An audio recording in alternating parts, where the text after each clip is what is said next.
Stop trying to make him miss you by disappearing. I know that sounds backwards, but here's what nobody tells you about male psychology. The harder you try to be missed, the more forgettable you become. And I'm about to prove it to you in the next few minutes with real psychology and strategies that actually work. I am Liz Rose, a relationship expert, author, and researcher of emotional dynamics between men and women. For years, I have studied attraction, male behavior, emotional intelligence, and the patterns that bring people together or drive them apart.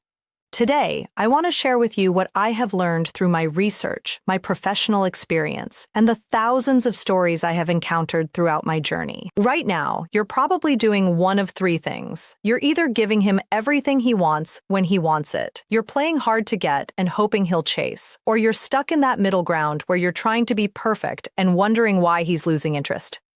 All three approaches have one thing in common. They're focused on him instead of you. But what if I told you that the women men obsess over, the ones they can't forget, the ones they chase for months or even years after things end, aren't playing games at all? They're operating from a completely different psychological framework. By the end of this video, you'll know exactly what that framework is and how to use it. Here's the truth that's going to change everything for you. Men don't miss women who try to be missed. They miss women who create emotional addiction. There's a massive difference, and understanding it will transform how you approach every interaction with him from this moment forward. Most advice tells you to pull back, be mysterious, don't text first. That's amateur hour. Those are tactics. What I'm going to teach you today is psychological insight, the elegant kind, the kind where he doesn't even realize what's happening to him. He just knows he needs more of you. So if you're tired of wondering if he's thinking about you, if you're done analyzing his texts for hidden meanings, and if you want to know what it feels like to have a man truly crave your presence, then pay attention to every word I'm about to say. I'm going to show you exactly how to become someone he associates with feelings he can't get anywhere else. The biggest lie about making men miss you. Let's start with the biggest lie you've been told. Ready for this? The lie is that absence makes the heart grow fonder. That's not how the male brain works at all. Absence without emotional significance just creates indifference. But absence after emotional impact, that creates longing. Think about your favorite song. You don't miss silence. You miss that specific melody, those lyrics, the way it makes you feel. That's emotional imprinting. And in my work with countless women, I found it to be the secret to making a man miss you so intensely that he can't focus on anything else. Here's what actually happens in his mind when you disappear without creating that emotional imprint first. Nothing. Literally nothing. His mind doesn't search for you because there's nothing significant to search for. You become background noise that stopped playing, and he barely notices the difference. But when you understand how to create what I call emotional withdrawal, something fascinating happens. His mind starts actively seeking the feelings you gave him, not you specifically, but the way he felt around you. And when he can't find those feelings anywhere else, that's when the real missing begins. In all my years studying this, I've come to see something beautiful in how this works. There's a pull that happens when someone experiences a wonderful feeling and then has it suddenly taken away. We don't crave the thing we already have. We crave the thing we're anticipating. That anticipation creates a pull that's incredibly powerful. Most women activate this backwards. They give constant attention through texts, availability, and reassurance. Then they wonder why removing themselves doesn't create craving. It's because they never created the anticipation gap in the first place. The three types of emotional memory. So how do you create emotional withdrawal instead of just disappearing?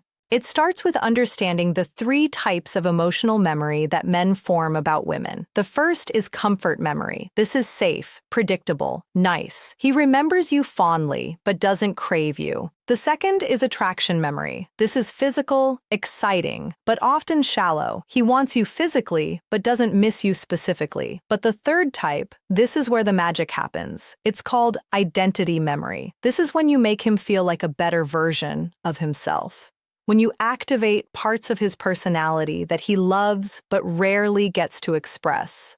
When you see him in a way that makes him feel more alive, more capable, more interesting than he usually feels. Identity memory creates lasting attachment because it's tied to his sense of self-worth. And when you're gone, he's not just missing you, he's missing who he is when he's with you. That's the difference between someone forgetting you exist and someone spending sleepless nights wondering when they'll see you again. Coming up, I'm going to show you exactly how to create identity memory in any man, regardless of how long you've known him or what your current situation is. But first, let me tell you about the one thing that kills identity memory faster than anything else. The identity memory killer. The identity memory killer is predictability. When a man can predict your reactions, your availability, your responses, your energy, you become emotionally flat in his mind. There's no mystery, no discovery, no reason for his mind to stay engaged with figuring you out. But here's where it gets interesting. Unpredictability doesn't mean being flaky or inconsistent. It means being emotionally dynamic.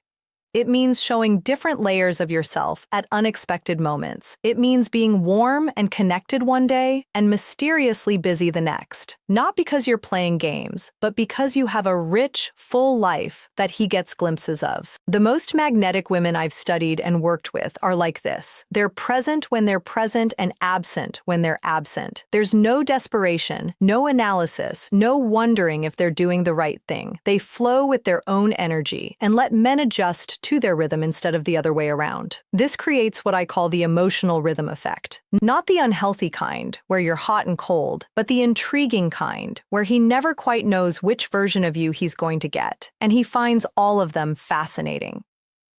How to create identity memory. Tonight. Now, let me show you exactly how to create identity memory with any man, starting tonight. The key is learning to reflect back to him the parts of himself that he loves but doesn't get to express often enough. Every man has hidden aspects of his personality that he's proud of but rarely shows. Maybe he's funny but works in a serious job. Maybe he's creative but spends most of his time being practical. Maybe he's adventurous but lives a routine life. Maybe he's intelligent but is surrounded by people who don't appreciate that side of him. Your job is to become the woman who sees and celebrates these hidden aspects, not in an obvious way, but subtly. When he makes a joke, don't just laugh. Tell him he has a unique sense of humor. When he shares an idea, don't just agree. Tell him he has an interesting mind. When he takes a small risk, acknowledge his adventurous spirit. Here's the key I've learned through years of observing these dynamics. Most women compliment men on obvious things, their looks, their job, their possessions. But the compliments that create identity memory are the ones that recognize character traits, personality quirks, and ways of being that he values, but rarely hears acknowledged. When you do this consistently, something remarkable happens. You become associated with his favorite version of himself, and people become attached to those who make them feel like their best selves. But here's the crucial part that most women miss. After you've created this identity memory, after you've shown him this version of himself, you have to create space for him to miss it. You can't be available all the time to give him that feeling. That's when emotional withdrawal kicks in. This is where strategic absence becomes powerful. Not random absence, not game-playing absence, but intentional space that allows the emotional imprint you've created to echo in his mind. Coming up next, I'm going to give you the exact framework for creating and then leveraging emotional withdrawal, including specific techniques for texting and timing that will change how he thinks about you. The peak and valley method. Let's talk about the art of strategic presence and absence. This isn't about disappearing randomly or playing hard to get. This is about understanding emotional rhythm and using it to create a pull that's almost impossible to resist. Here's the framework I've developed through my research. I call it the peak and valley method. You create emotional peaks through meaningful connection, and then valleys through strategic absence. The contrast between these two states is what creates the craving.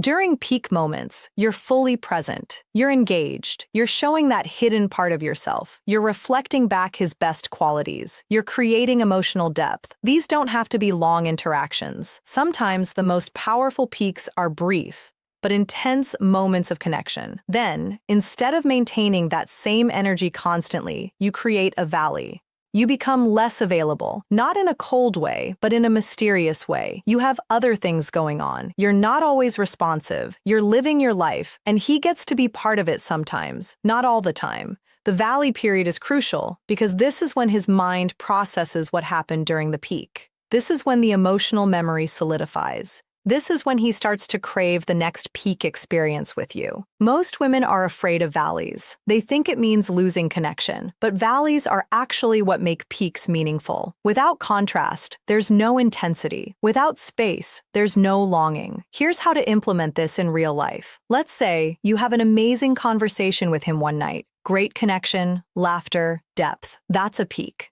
Instead of trying to recreate that same energy immediately through texts or calls, you allow space. You become a little less available for the next day or two. You let him sit with that positive experience without diluting it.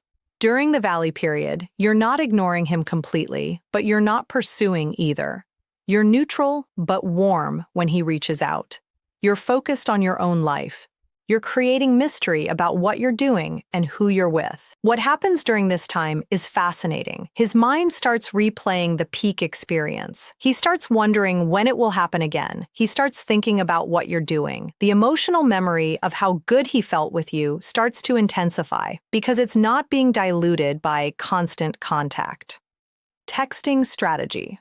Now let's talk about specific tactics for creating emotional withdrawal in different situations, starting with texting, because this is where most women sabotage themselves without realizing it. The biggest mistake women make with texting is treating it like a conversation instead of like emotional currency. Every text should either build anticipation, create intrigue, or reinforce identity memory. Texting just to fill silence or maintain constant contact actually works against you. Here's a powerful text strategy I recommend. Instead of asking, "How was your day?" try something like, "Just had a thought about something you said yesterday. It's been stuck in my head." Then don't elaborate immediately. Let him ask what it was. This creates curiosity and shows that he's occupying mental space even when you're apart. Another approach is the callback text. Reference something specific from a previous conversation that showed his personality in a positive light. Saw something today that reminded me of that story you told about your trip to Japan. Your adventurous side is pretty attractive. This reinforces identity memory while creating a small emotional spark. But here's the key with texting. Don't be constantly available to respond. Don't match his response time. Don't feel obligated to keep conversations going. Sometimes send something intriguing and then disappear for a few hours. Let him wonder what you're doing. This doesn't mean being rude or playing games. It means having a life outside of your phone. It means valuing your time and energy. It means understanding that immediate availability decreases your perceived value in his mind. Coming up, I'm going to show you how to handle the most challenging scenarios, including what to do if you've already been too available, and the biggest mistakes that can ruin everything. If you've already been too available. Now let's address the elephant in the room. What if you've already been too available?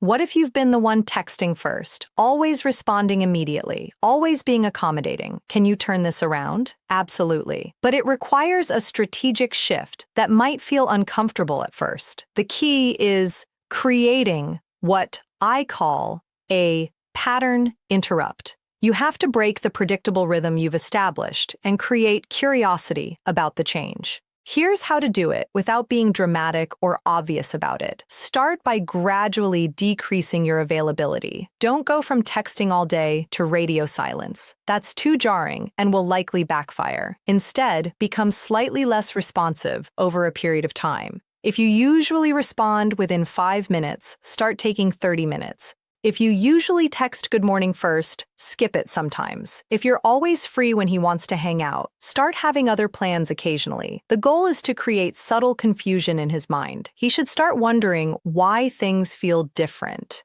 but not be able to pinpoint exactly what changed. This confusion creates mental engagement, and mental engagement is the first step toward craving. Here's the insight I've gathered through years of observing this pattern. When someone is consistently available, we tend to categorize them as a resource that will always be there. There's no urgency, no fear of loss, no reason to prioritize them. But when availability becomes uncertain, that person is recategorized as something that might be lost, which triggers pursuit. But you have to be careful during this transition. Don't become cold or distant. Don't punish him for your previous over-availability. Simply become more selective about when and how you engage. Show him that your time and energy are valuable resources that he has to earn access to. The post-breakup scenario. Now let's talk about the post-breakup scenario, because this is when the principles of emotional withdrawal are most powerful. If you've recently broken up with someone and want him to miss you intensely, the first thing you need to understand is that your instincts are probably wrong. Your instincts are telling you to reach out, to explain, to fix things, to show him what he's missing. All of these instincts work against you. They decrease mystery, reduce your value, and prevent the emotional withdrawal process from working. Instead, you need to disappear completely for a significant period, not just from his phone, but from his entire awareness. No social media interaction. No showing up where he might be. No contact through mutual friends. You need to become a ghost. But here's what makes this different from typical no-contact advice. While you're absent from his world, you're not sitting around waiting for him to reach out. You're actively improving your life in ways that would surprise him if he knew about them. The effect of this approach is powerful in the best way. While he's expecting you to chase, to be broken, to need him, you're becoming someone who doesn't need anyone. That contradiction creates a tension that drives persistent thinking about you. The mistakes that kill emotional withdrawal. Let's talk about the mistakes that kill emotional withdrawal and make you forgettable instead of unforgettable. The first and biggest mistake is breaking your own absence. You create space. He starts missing you. You feel the pull working, and then you reach out because you miss him too, or because you're afraid you're losing him. This completely destroys the framework you've built. It shows him that your absence wasn't because you had better things to do. It was because you were playing a game. And once he realizes it's a game, he stops playing. Real emotional withdrawal only works when it's authentic, when you genuinely have a life that's full enough that you don't need constant contact with him, when your absence is a natural result of your priorities, not a calculated move to get attention. The second mistake is being inconsistent with your energy when you do interact. If you've created space and he reaches out, don't be cold or punishing. Be warm but brief. Be pleasant but not overeager. Show him that you're happy to hear from him, but you're not desperate for his attention. Another critical mistake is neglecting to work on yourself during the absence periods. If you're creating space, but spending that time obsessing over him, checking his social media, analyzing his behavior, you're still energetically available to him. You're still in that needy frequency, even if you're not expressing it outwardly. The most magnetic women I've encountered use their alone time to become more interesting, more confident, more fulfilled. They pursue hobbies, build friendships, advance their careers, improve their health, explore new interests. When they do reconnect, they're genuinely more attractive because they've been growing. The mindset that makes this effortless. Now let's talk about the mindset that makes all of this effortless instead of exhausting. The women who naturally inspire deep attachment don't think about inspiring it. They think about living well. They think about honoring their own needs. They think about building a life that's so fulfilling that any man who wants to be part of it has to bring significant value. This mindset shift changes everything. Instead of asking, how do I make him miss me? You start asking, how do I create a life that's so amazing that anyone would miss being part of it? Instead of focusing on his behavior, you focus on your own growth. When you operate from this mindset, emotional withdrawal becomes natural. You're not available all the time because you have important things to do. You don't text constantly because you have other sources of fulfillment. You don't chase because you're not coming from a place of lack. This authentic self-focus creates the most powerful form of attraction because it's not needy or manipulative. It's simply magnetic. People are drawn to those who are genuinely content with their own lives because that contentment is rare and attractive. Your action plan. Let's create your action plan for becoming the woman he can't forget. This isn't about following rules blindly. It's about understanding the principles and adapting them to your specific situation. Step 1 is immediate pattern disruption. If you've been too available, starting today, reduce your response time by half. If you usually text back in 5 minutes, take 10. If you usually respond immediately, wait an hour. This small change will create immediate curiosity without being dramatic. Step 2 is an energy audit. Look at your last week of interactions with him. How much of your emotional energy went toward him versus toward your own life and goals? The ratio should be no more than 30% toward him, 70% toward yourself. If it's skewed the other direction, you have work to do. Step 3 is creating peak experiences. The next time you interact with him, focus entirely on creating emotional depth. Ask him questions that reveal his personality. Share something genuine about yourself. Make him laugh. Create a moment that stands out from typical interactions. Step 4 is strategic absence. After creating that peak experience, become less available for 48 to 72 hours. Don't initiate contact. Focus on your own life. Let him sit with that positive experience without diluting it. Step 5 is consistent implementation. This isn't a one-time strategy. It's a new way of operating. Continue the peak and valley rhythm. Continue prioritizing your own life. Continue being selective about when and how you engage. What if he doesn't respond the way you hope? This is crucial to understand. Not every man will respond to emotional withdrawal, and that's actually valuable information. If someone doesn't miss you when you're not constantly available, it means the connection wasn't as deep as you thought it was.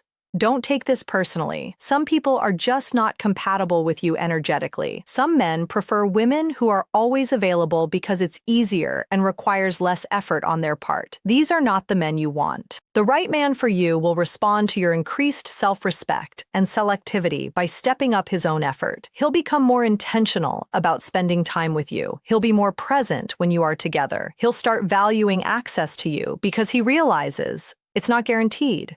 Remember, the goal isn't to manipulate someone into wanting you. The goal is to present the most attractive version of yourself, which is a woman who values herself enough to have boundaries and standards. So yes, I've given you specific strategies for creating emotional withdrawal and making men miss you. But the real magic happens when you use these strategies to reconnect with your own power and worth. When you remember that you're not trying to convince anyone to want you, you're simply being selective about who gets access to the amazing woman you already are.